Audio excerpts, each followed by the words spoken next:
baca berita lagi, harapan dunia kepada, khususnya orang Korea juga, kepada presiden baru, saudara, itu dua. Ekonomi dipulihkan. Dan ini yang penting, bisa nggak Korea Utara rekonsiliasi dengan Korea Selatan? Itu harapan. Natal artinya rekonsiliasi, perdamaian. Kita yang berdosa terpisah jauh dari Tuhan kita. Nah, jadi kalau saudara dan saya merayakan Natal tapi masih punya musuh, berarti kita bohong. Ya atau tidak? Karena Natal itu perdamaian. Ini luar biasa. Nah, karena saya dari satu gereja yang anggota PGI juga di Indonesia, maka saya mengambil tema PGI. PGI, Persekutuan Gereja-Gereja Indonesia, untuk tahun 2012 memilih satu ayat. Ayo kita baca ayat itu. 1 Yohanes 4 ayat 19. 1 Yohanes pasal 4 ayat 19. Ini tema Natal PGI nasional untuk gereja-gereja di Indonesia. Nah, saya mau sampaikan juga ini kepada saudara. 1 Yohanes, bukan Yohanes 1 ya. 1 Yohanes pasal 4. Jadi bukan Injil Yohanes tapi surat ya. Ayat yang ke-19. PGI mengambil ayat tengahnya. Tuh, karena Tuhan lebih dulu mengasihi kita. Itu ayat temanya. Nah, saya mengubah temanya ini, nggak boleh dipotong. Mengapa Tuhan mengasihi kita? Ya, karena Tuhan lebih dulu mengasihi kita. Karena kata pertama, kalimat pertama apa? Nah, kita mengasihi. Oke. Kalau ada perintah, ada kalimat kita mengasihi, kita suruh mengasihi siapa? Ayo, kita disuruh mengasihi siapa? Sesama kita. Karena mengapa kita harus mengasihi sesama kita? Karena Tuhan telah lebih dulu mengasihi kita. Jadi intinya bukan Bapa di surga yang mengasihi kita. Intinya supaya kita mengasihi. Inilah Natal. Saudara, kita tahu iblis itu paling benci dengan yang namanya kasih. Betul tidak? Ya, saya ngomong satu bagian kecil ini, nanti saudara teruskan sendiri. Kalau saudara menemukan orang kerasukan setan, jangan ditengking, dalam nama Yesus, setan kau pergi, enggak usah. Datanglah dengan kasih. Dengar ya, datanglah dengan kasih. Setan itu pasti lari. Setan itu sangat tidak tahan dengan hadirat kasih. Kenapa? Sebab di dalam kasih ada dua, mengampuni dan hidup dan kekudusan. Iblis itu penuh kebencian.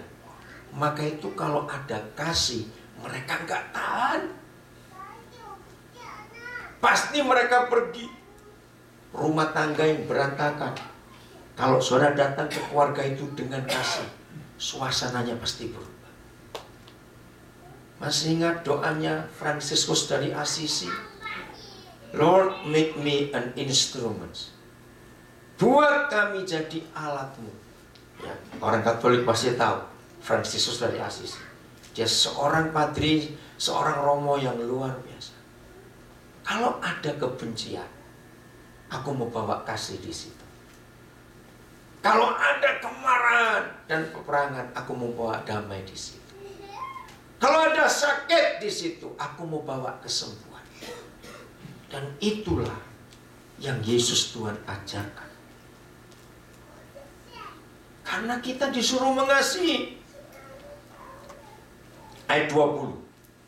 Masih 1 Yohanes 4. Udah, ayat 20. Dengar baik-baik ya. Jikalau seorang berkata, bagaimana? Aku mengasihi Tuhan. Oke? Dalam lagu-lagu, dalam doa, dalam khotbah, dalam ungkapan isi hati kita kepada Tuhan, sering tidak kita berkata, aku mengasihi Engkau Tuhan, aku mengasihi. Sering tidak? Sering sekali.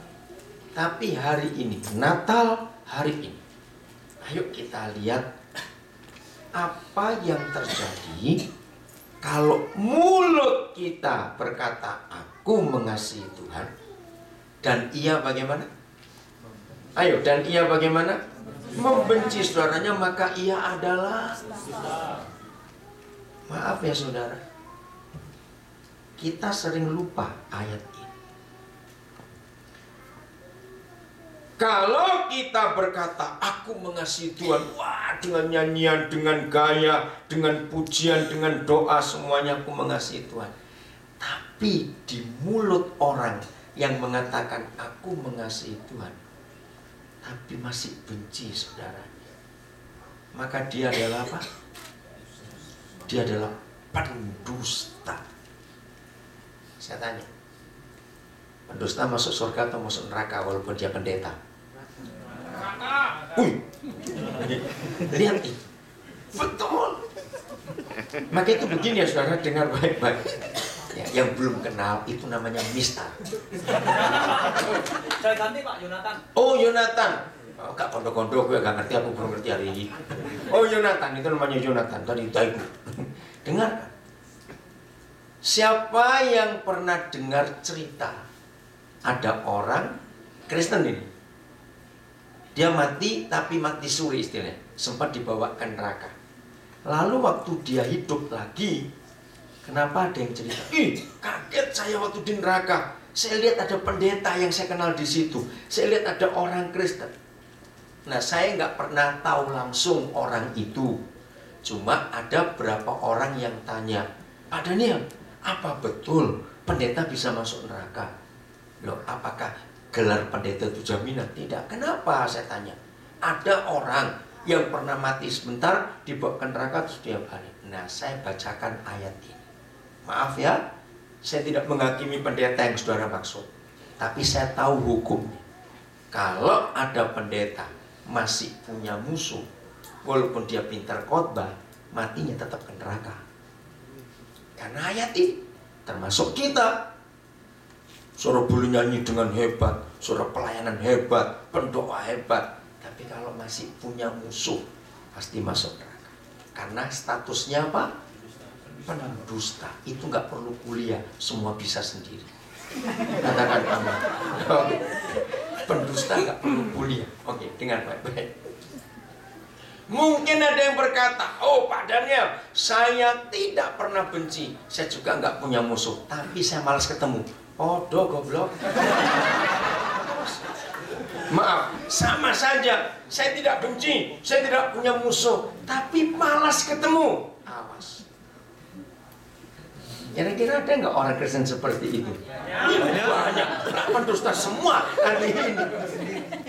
Saudara, jangan anggap enteng. Ingat, siapa yang tidak hafal doa Bapa kami? Kalimatnya di tengah, dan ampunilah. Ayo, ampunilah apa? Kesalahan kami, seperti kami mengampuni orang yang bersalah kepada kami. Dengarkan baik-baik. Ada orang pernah protes kepada Tuhan. Wih, berani dia protes pada Tuhan. Tuhan memang sering diprotes, tapi dia tenang saja. Dia protes gini, Tuhan, untuk mengampuni saya yang berdosa, mengapa Tuhan harus minta imbalan? Saya ngampuni orang lain dulu. Itu kan urusan saya dengan Tuhan. Kalau orang itu kan urusan saya dengan saya. Apa hubungannya? Pernah ketemu orang Kristen protes seperti itu? Dia banyak, dia marah-marah kepada Tuhan. Yang salah kan saya. Saya minta ampun. Kenapa Tuhan tidak mau mengampuni saya? Karena saya tidak mengampuni orang itu. Saudara, ini memang hukumnya. Ini undang-undang surga. Kita pasti diampuni waktu kita mengaku semua dosa kesalahan kita, asal kita mengampuni orang lain. Maaf, ada cukup banyak agama di dunia yang tidak mengajarkan kasih. Sakiti, balas. Sakiti, balas. Betul? Maka itu yang namanya agama berdarah-darah. Ngeri. Lihat Myanmar Selatan, ribut terus. Lihat Filipina Selatan, ribut terus. Lihat Thailand Selatan, ribut terus. Agama. Lihat di Irak, di Iran, yang sama-sama Islam, Syiah dengan Sunni, perang gak pernah berhenti. Kasus Sampang yang belum lama terjadi antara Syiah dengan Sunni juga terjadi. Lihat Irlandia Utara, antara siapa itu? Katolik dan Protestan. Gila nggak agama itu? Maka itu jangan belajar agama jadi jahat. Belajarlah mengenal Tuhan, pasti benar. Amin. Ya, belajarlah mengenal Tuhan, pasti benar. Saya nggak tahu kenapa setiap kali ada nama yang berbau agama, rasanya ingin perang dan penuh kemarahan saja. Maka itu Tuhan Yesus mengajar, berkatilah orang yang membenci kamu dan racunlah musuhmu. Begitu. Loh, saya tanya, Yesus bilang apa? Bagaimana ngajar? Kasihilah musuh. Roma 12, Paulus menulis, kalau setermu lapar, kasih makan. beri makan, bukan racun. Kalau haus kasih air aki, tidak juga. Beri minum. Nah, itulah Tuhan, ini bukan agama. Lihat waktu Martin Luther tampil dan membuat pembaruan, maaf, yang bunuh pengikutnya siapa? Orang Katolik. Saya nggak tahu kenapa pokoknya yang berbau agama bisa begitu jahat, sudah. Maaf ya, jangan tersinggung ini. Ya, karena saya tinggal di Indonesia, kalau tanya agama Kristen harus, karena itu ada. Tapi Tuhan secara jujur, kalau saudara ketemu Tuhan tanya, ternyata Tuhan tuh nggak suka dengan agama, karena buat orang perang terpisah-pisah. Ayo kita belajar, oke lah. Tapi tetap ya, pada agama saudara masing-masing. Ya, itu hak saudara. Tapi yang penting, Tuhan kita kenal. Jadi, mau disebut pendusta atau orang benar? Tenani. Sungguh. Ya, jangan ada musuh. Saya lanjutkan ayat 20. Jikalau seorang berkata, aku mengasihi Tuhan, dan ia membenci saudaranya, maka ia adalah pendusta. Karena barang siapa tidak mengasihi saudaranya yang dilihatnya, tidak mungkin mengasihi Tuhan yang tidak dilihatnya. Yang kelihatan aja nggak bisa mengasihi. Kalau disakiti, bagaimana kamu bisa mengasihi yang belum kamu lihat? Ayat 21. Dan perintah ini, perintah yang mana? Ayo, perintah yang mana? Cepat. Mengasihi siapa? Musuh, mengasihi sama. Dan perintah ini kita terima dari Dia. Saya mau tanya begini kepada saudara.